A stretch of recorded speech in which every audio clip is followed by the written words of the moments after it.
It is me, Laura, here from Angie Moves, and I wanted to just take a few minutes and deconstruct a pose that we do all the time that is just casually thrown out there to do downward dog. You might even experience them in your workout classes or in Pilates, not just yoga. Like I said, we kind of casually throw it out there, but in reality, it is a lot of work for your arms and your wrists, your shoulders. So it can be a pretty challenging position to get into. We're not used to holding our body weight up with our arms. So I wanted to take a few minutes and just kind of get those muscles moving and awake that are really going to help you feel supported when you do downward dog. So to start, we're going to come into a comfortable seated position. I'm sitting my bum back on my heels, but you could sit cross-legged or be in a chair. Just reach those arms out in front and reach them and then hug the shoulder blades back. So we're just letting the shoulder blades glide, trying not to kind of move our spine with us or our head. Our head kind of wants to get involved sometimes. Now, if it's hard for you, it's kind of weird to have your arms just hanging out in space, feel free to grab hold of something, a block or a book or a pillow, and that might help you just connect a little bit more to this motion.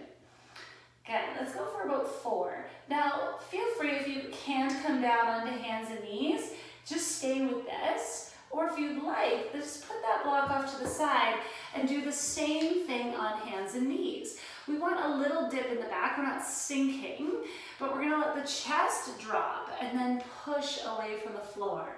If you could just let your head go, that would be great, so you don't have to look to me.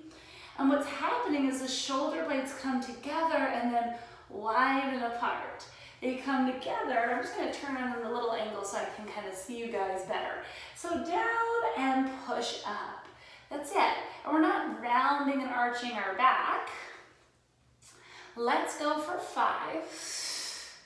Feel those shoulder blades gliding and moving. And now what we're also tapping into is these muscles under the arms, the armpits, are going to be really helpful for a downward facing dog. Let's stay lifted.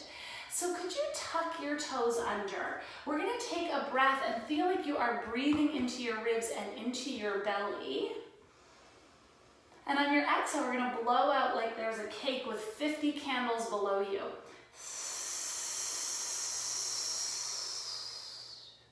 And then inhale, let your ribs and belly relax and soften.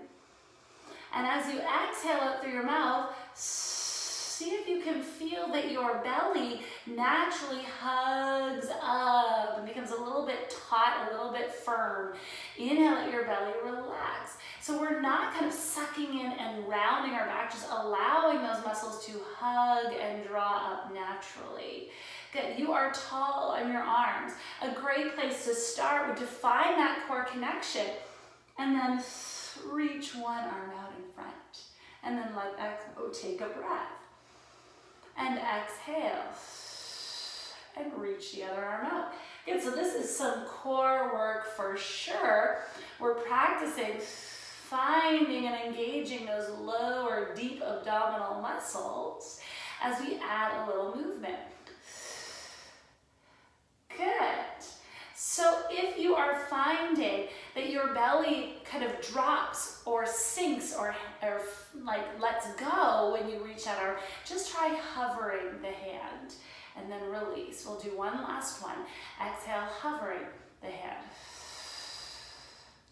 Good. Now let's take a little break off of those wrists. So we are going to kind of shift our weight back and forward. Take a breath as you shift back and come forward. Breathe in and out. Good. Keeping a long, straight spine. Now, downward dog involves, like I said, a lot of weight on your wrist. So let's start to move our upper back, kind of making this circle so that we're loading different areas of our hands.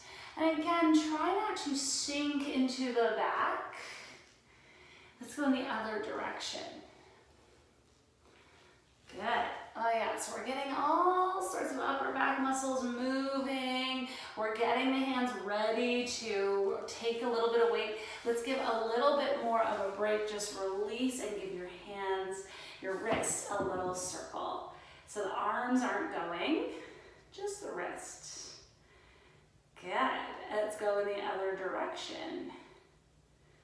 That feels nice and is a bit challenging for me because I'm on my phone too much and you might be holding babies too much. Okay, not too much, of course, but doing it a lot. Okay, so come back to hands and knees. Now you could take a block or just a pillow, something between your inner thighs. And what we're gonna practice here is adding a little bit of movement that is preparing us for that lift off to downward facing dog. So tucking the toes under, feeling the arms lifted, pressing your hands into the floor. And on your exhale, as you blow out, like we just did, feeling your belly hug in, could you hover the knees and then let that go? Take a breath and exhale and hover the knees. So you want to be able to maintain that lift and hugging of the belly. If not, try taking the block under one knee and just lifting one foot, one leg off the floor. Good, still challenging. Good.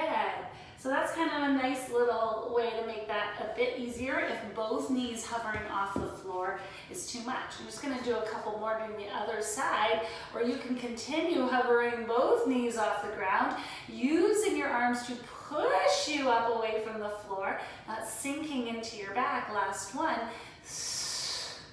And then lower down. And now here we go. We're going to go all the way to downward facing dog. So the hands can come out a little bit in front of you, or feel free to keep them underneath for that extra little bit of support. Your choice. We're going to tuck the toes. On your exhale, find that low belly as you hover the knees and use your arms to push your way back to downward facing dog. So see, I'm going to walk my hands out a little bit. Good. Use your hands to push down into the floor. So push your hands into the ground so that you're not just kind of hanging here, but using your arms to help you. Good, you could inhale, lower the knees down. Exhale, maybe you find low belly and hover the knees and go back to downward dog. Inhale, lower the knees down to the mat. Exhale, feel that support, hover the knees, go back. One more time, lower the knees down to the floor, pushing away from the ground. Find your way back to downward dog. You might just enjoy pedaling the heels a couple times there. Yes. And then take your time to lower down. So if any of those options felt hard for you, I'm just gonna give my wrists a little shake. You might wanna give your hands, your wrists a little stretch.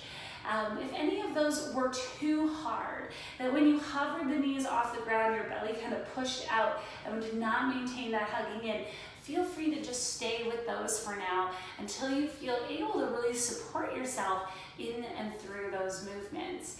You can also try downward facing dog, just using a wall, hands against the wall and pushing yourself away from downward dog so you get all the benefits of that big stretch down your back and down your spine without needing to do all the work of holding yourself up.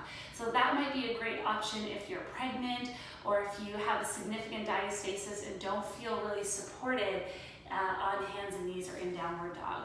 Okay, I hope you have fun playing around with some of that stuff.